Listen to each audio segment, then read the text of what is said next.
Hello guys and welcome to triple I Q. और ये काफ़ी इम्पोर्टेंट नोटिफिकेशन वीडियो भाई आप लोग के लिए। अभी इलेक्ट्रॉनिक्स का सेकंड बैच स्टार्ट हो रहा है और इस पर्टिकुलर वीडियो में हम लोग सबसे पहले तो कंटेंट की बात करेंगे। इलेक्ट्रॉनिक्स के अंदर आपका क्या क्या कवर होगा या फिर कहिए क्या क्या सिलेबस हम लोग यहाँ पे कंप्लीट करवाएंगे। तो इलेक्ट्रॉनिक्स के लिए आपका यहाँ पे एक बुक फॉलो किया जा रहा है भाई। और जो भी ओल्ड स्टूडेंट होंगे जिन्होंने पेड क्लासेस ऑलरेडी ज्वाइन किया हुआ है, तो हर एक पेड क्लासेस में हम लोग एक सब्जेक्ट को पूरा कंप्लीट करवाते हैं। ओके, और सब्जेक्ट कंप्लीट करवाने का मतलब है यहाँ पे पूरा का पूरा एक बुक आपका कवर किया जाएगा। तो अभी ये बुक अभी हम लोग फॉलो करेंगे। ये आपका प्रिंसिपल ऑफ इलेक्ट्रॉनिक्स करके है। ओके, ये पूरा का पूरा बुक करवाया जाएगा। और क्योंकि एक बुक सफिशिएंट नहीं होता भाई किसी भी सब्जेक्ट को समझने के लिए, तो एक और बुक आपका पैरेलली चलेगा। ये काफ़ी डिटेल में बुक है, इलेक्ट्रॉनिक्स डिवाइसेस एंड सर्किट। ये आपका बाय जे बी गुप्ता का है। तो अभी सबसे पहले हम लोग कंटेंट की बात करें तो सबसे पहले आपका इंट्रोडक्शन, यानी क्योंकि अभी इलेक्ट्रॉनिक्स हम लोग पढ़ेंगे तो इलेक्ट्रॉनिक्स में हम लोग इलेक्ट्रॉन को कंट्रोल करने के बारे में हम लोग बात करेंगे, या फिर कहिए इलेक्ट्रॉन को कैसे अपने मर्जी के हिसाब से कंट्रोल किया जाए उसके बारे में हम लोग यहाँ पे सीखते हैं। तो सबसे पहले तो इलेक्ट्रॉन होता क्या है, या फिर कहिए इलेक्ट्रॉन रहता कहाँ पे है, इसका एग्जिस्टेंस कहाँ पे होता है, उसके बारे में हम लोग बात करेंगे। यानी यहाँ पे आपको एटम्स के बारे में पढ़ना होगा और एटम्स में भी स्ट्रक्चर ऑफ एटम पूरा का पूरा इसका हिस्ट्री आपको जानना पड़ेगा। जैसे सबसे पहले साइंटिस्ट आए थे आपके जॉन डाल्टन, तो उन्होंने बताया था कि एटम जो होता है ये छोटे छोटे कण है, या फिर कहिए छोटे छोटे बॉल्स हैं, गेंद है, जिसको फर्दर हम लोग ब्रेक नहीं कर सकते हैं। लेकिन फिर बाद में आपके जे थॉमसन आए, उन्होंने इलेक्ट्रॉन को खोज दिया। तो एटम्स के अंदर में भी क्या है, छोटे छोटे पार्टिकल्स है जिसको हम लोग बोलते हैं सब एटॉमिक पार्टिकल्स। उसके बाद आपके रदरफर्ड आए, उन्होंने अपना न्यूक्लियस खोज दिया। उसके बाद न्यूक्लियस के अंदर में भी प्रोटॉन खोजा गया, न्यूट्रॉन खोजा गया।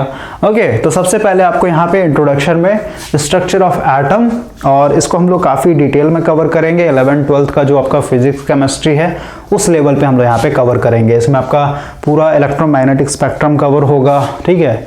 जैसे आपका ऑर्बिट क्या होता है, शेल क्या होता है, सबशेल क्या होता है, ऑर्बिटल क्या होता है, उसमें फिर आपका एसपीडीएफ, उसमें आपका क्वांटम नंबर आ जाएगा, azimuthal quantum number, principal quantum number. Okay, तो हर एक चीज़ यहाँ पे हम लोग डिटेल में बात करेंगे। और इसमें यानी इंट्रोडक्शन में ही सिर्फ और सिर्फ 29 से 30 लेक्चर आपको मिलेगा। और साथ ही साथ सिर्फ ये मत सोचिए इतना डिटेल में हम लोग सिर्फ और सिर्फ इलेक्ट्रॉनिक्स को समझेंगे, नहीं। पैरेलली जब आप नॉन टेक्निकल पढ़िएगा, जिसमें आप फिजिक्स पढ़िए फिर केमिस्ट्री पढ़िए, तो उधर भी आपका पैरेलली ये कवर होते चला जाएगा भाई। और इतने डिटेल में कवर होते चला जाएगा कि जो नॉन टेक्निकल वाला टीचर होता है ना, वो भी आपको इतने डिटेल में नहीं बताएगा ये सब। ओके, तो हम लोग यहाँ पे एक तीर से दो निशाना करेंगे। उसके बाद इंट्रोडक्शन खत्म होने के बाद जब आपको नॉलेज हो जाएगा इलेक्ट्रॉन्स रहते कहाँ पे हैं, उसके बाद आता है इलेक्ट्रॉन इमिशन। यानी जितने भी मेटल्स होते हैं उसमें फ्री इलेक्ट्रॉन्स होते हैं, ये आपको पता है। लेकिन वो फ्री इलेक्ट्रॉन्स कहाँ हैं, मेटल के सरफेस के अंदर रहते हैं।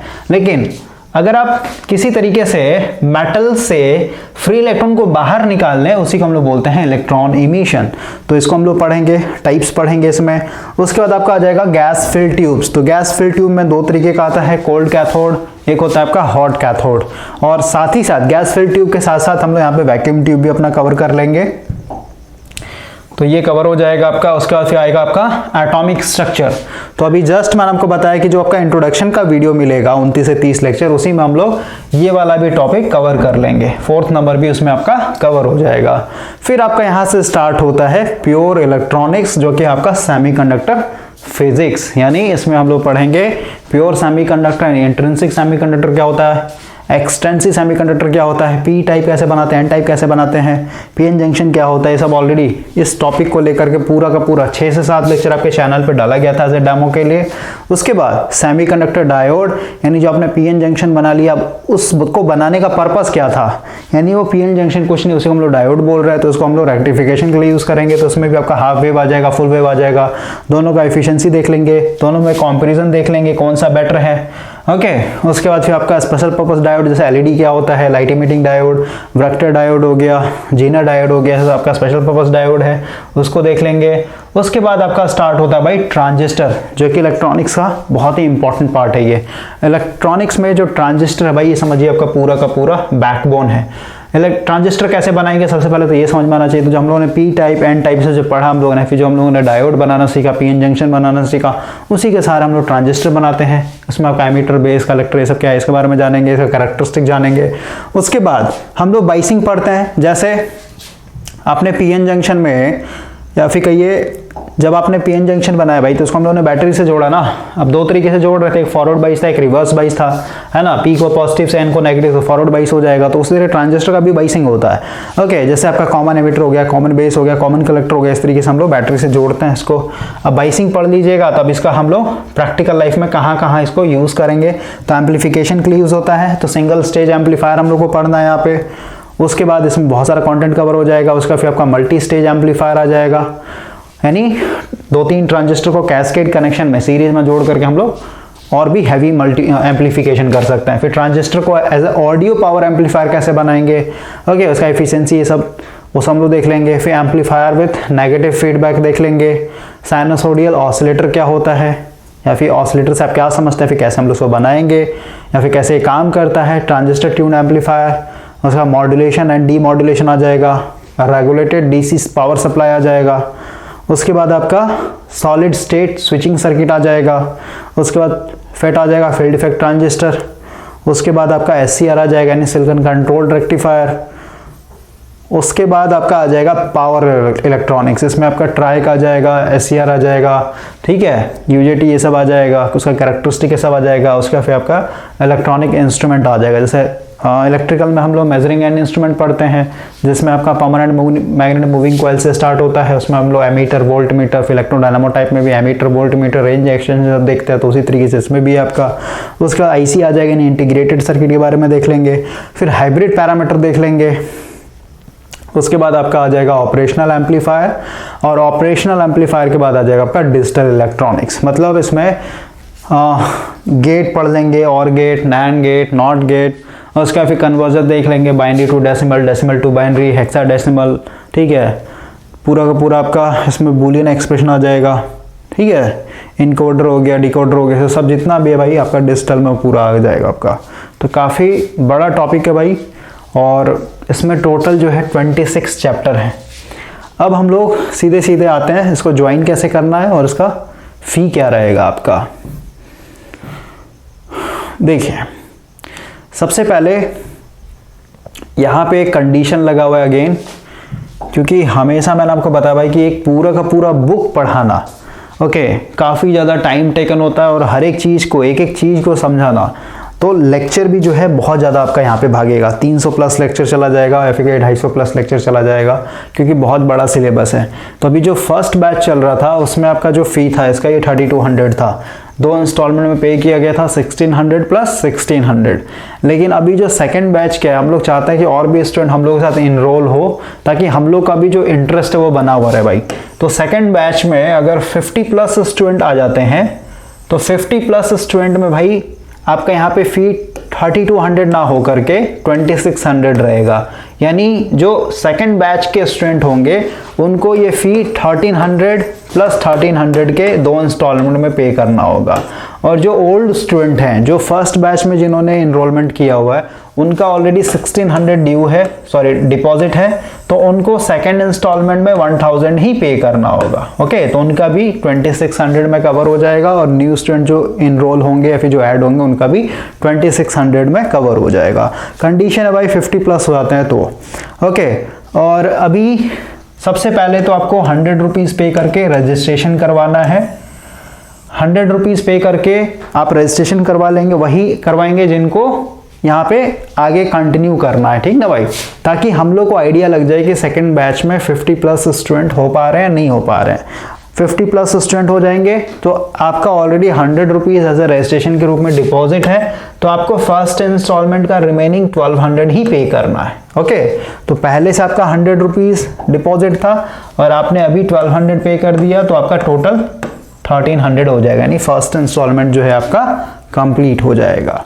ओके, लेकिन 50 प्लस स्टूडेंट नहीं होते हैं, ठीक है, तो उस केस में भाई आपका 100 रुपीज़ ऑलरेडी डिपॉजिट रहेगा, तो यहाँ पे आपको 1500 रुपीज़ और पे करना रहेगा, क्योंकि आपको भले ही लगेगा 3200 काफ़ी हैवी अमाउंट है एक सब्जेक्ट के लिए, फिर 2600 काफ़ी हैवी अमाउंट है, तो भाई यहाँ पे सिर्फ और सिर्फ आपको एग्ज़ाम के पर्पज़ से नहीं पढ़ाया जा रहा है, यहाँ पे आपको एक पूरे सब्जेक्ट का डिटेल एनालिसिस मिलेगा, ठीक है, कि इलेक्ट्रॉनिक्स है क्या एक्चुअली, एक काफ़ी स्ट्रॉन्ग फाउंडेशन आपका बनेगा इलेक्ट्रॉनिक्स को लेकर के।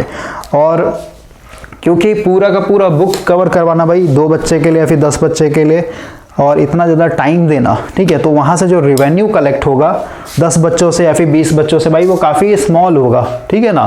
तो मेहनत के हिसाब से आप देखिए तो ये हो गया एक तो रेवेन्यू के बेसिस पे, और एक चीज़ यहाँ पे लाइफ टाइम वैलिडिटी दिया जा रहा है आपको। अगर आप डाउनलोड कर लेते हैं लेक्चर तो ये आपके पास परमानेंट रह जाएगा, ऐसे आपके पास ड्राइव में भी रहेगा, यानी ऑनलाइन वॉच ऑप्शन भी रहेगा आपके पास जब तक आपका जॉब ना लग जाए। ओके, तो डाउनलोडिंग ऑप्शन या फिर कहिए वन टाइम इन्वेस्टमेंट है आपका, एक बार आपने इन्वेस्ट किया उसके बाद आपको फिर से अपडेट करने के लिए या फिर रिन्यू करने के लिए वो सब आपका झमेला यहाँ पे नहीं रहेगा। ओके, तो life time plus downloading option, online भी वॉच कर सकते हैं, जब तक आपका जॉब नहीं लगता तब तक आपके पास गूगल ड्राइव में एक्सेस रहेगा, यानी ऑल ओवर इंडिया में कहीं पे भी आप जाते हैं आपके पास ईमेल आईडी और पासवर्ड है तो आप इसको एक्सेस कर सकते हैं। अब इसको कैसे ज्वाइन करना है, तो सबसे पहले यहाँ पे परमानेंट नंबर दिया गया है IIIQ का, इस पर आपका व्हाट्सएप और कॉलिंग ऑप्शन दोनों अवेलेबल हैं। तो अगर आपको और भी कुछ जानकारी लेना है, क्वेरी करना है, तो आप इस पर कॉल या फिर व्हाट्सएप करके आप पूछ सकते हैं। और अभी सिर्फ और सिर्फ यहाँ पे रजिस्ट्रेशन करना है आपको 100 रुपीज़ पे करके, और रजिस्ट्रेशन का यहाँ पे 3 दिन का डेट रहेगा, ठीक है। 18 तारीख से आपका ये क्लास स्टार्ट हो जाएगा, 18 नवंबर इवनिंग से आपको लेक्चर मिलना स्टार्ट हो जाएगा। तो अभी कल 12 है, तो 12, 13, 14, 15 यानी 15 तक जो है आपको यहाँ पे रजिस्ट्रेशन करवा लेना है 100 रुपीज़ पे करके। अगर 50 प्लस हो जाते हैं स्टूडेंट तो आपको फिर 2 दिन का यानी 3 दिन का और टाइम दिया जाएगा, 16, 17, 18, ठीक है, टिल इवनिंग। तो 3 दिन में फिर आपका जो रिमेनिंग 1200 है उसको पे करके आपका ये फर्स्ट इंस्टॉलमेंट कवर हो जाएगा, उसके बाद फिर आपका क्लासेस स्टार्ट हो जाएगा। अगर 50 स्टूडेंट नहीं हो पाता है कवर तो फिर वही आपका 1500 आपको पे करना होगा। ओके, और सबसे पहले जो आप रजिस्ट्रेशन कीजिएगा 100 रुपीज़ पे करके, इसका स्क्रीनशॉट ले लेना है आपको। और कैसे पे करना है, सेम नंबर पे आपका यहाँ पे इतना सारा डिजिटल पेमेंट मेथड दिया गया है, पेटीएम है बना हुआ, गूगल पे बना हुआ, फ़ोन पे बना हुआ, व्हाट्सएप पे बना हुआ है। ओके, या फिर कहिए अगर आपको अकाउंट डिटेल चाहिए होगा तो सेम नंबर पे व्हाट्सएप कर दीजिएगा, आपको अकाउंट डिटेल भी वहाँ पे प्रोवाइड कर दिया जाएगा। तो फ़ी का स्क्रीनशॉट लेकर के और अपना ईमेल आईडी, मेरे को ये 2 चीज़ इस नंबर पे व्हाट्सएप कर दीजिएगा, आपको ग्रुप में ऐड कर लिया जाएगा, ठीक है। तो अभी बस रजिस्ट्रेशन करवाना है आपको। रजिस्ट्रेशन करवाने के बाद देखते हैं अगर 50 प्लस स्टूडेंट इनरोल हो जाते हैं तो फिर आपका 2600 रहेगा कंप्लीट फ़ी, और जो ओल्ड स्टूडेंट है उन लोगों के लिए भी 2600 ही हो जाएगा, यानी उनको भी सिर्फ और सिर्फ 1000 ही पे करना होगा सेकेंड इंस्टॉलमेंट में। ओके, और इलेक्ट्रॉनिक्स में आपके एग्ज़ाम में तो क्वेश्चन बनेंगे ही बनेंगे, साथ ही साथ आपका यहाँ पे एक भाई इस सब्जेक्ट को लेकर के काफ़ी डिटेल में कॉन्सेप्ट क्लियर होगा, हर एक चीज़ आपका डिटेल में, और उसको मैं कोशिश करूँगा प्रैक्टिकल लाइफ से कोरिलेट करवाने का, ताकि आपके दिमाग में हमेशा के लिए वो रह जाए। ओके, कुछ भी हम लोग यहाँ पे थ्योरेटिकली बात नहीं करेंगे, या फिर कहिए बस ऊपर ऊपर चलने से आपको कभी भी इलेक्ट्रॉनिक्स समझ में नहीं आएगा। ओके।